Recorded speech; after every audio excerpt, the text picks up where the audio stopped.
So this is the bedroom where the parents will be. Reverend Heather Kirk Davidoff and her small congregation have been preparing to receive a refugee family since September of last year. The family has a 14-month-old son who was born while they were refugees.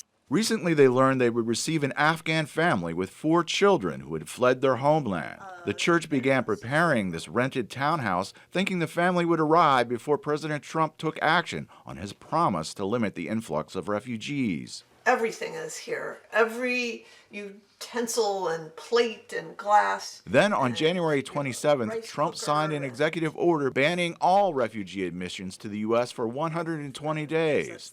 The family was scheduled to arrive on February 8th. We also got together and held hands and prayed and cried and began to experience some of the loss that then became real for us on Friday when that executive order was issued. President Trump said his action is necessary to ensure the security of the United States. I'm establishing new vetting measures to keep radical Islamic terrorists out of the United States of America. We don't want them here. We want to ensure that we are not admitting into our country the very threats our soldiers are fighting overseas. News of the refugee ban was devastating to the congregation of Kittamakundi Community Church in Columbia, Maryland. Church member Don Link came up with the original idea to sponsor a refugee family. I was heartbroken. Like our pastor said, this family is part of our family now. So it's just like our family that was coming to live with us. Rebecca Dietz is in charge of the welcoming committee. Sick, devastated.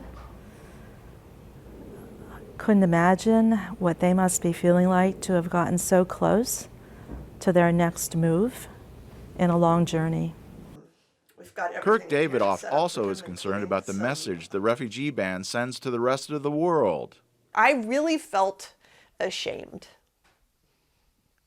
I really felt ashamed that that somebody with a stroke of a pen could somehow communicate a value that is so different from what I know to be true about this country. The church still holds out hope that one day the family will be allowed in this country. If not, the members of the Kittamakundi Church have vowed to sponsor another refugee family. For now, all they have is an empty dining room table, a vase full of flowers, and a card that welcomes a family they may never know. Jeff Swikord, VOA News, Columbia, Maryland.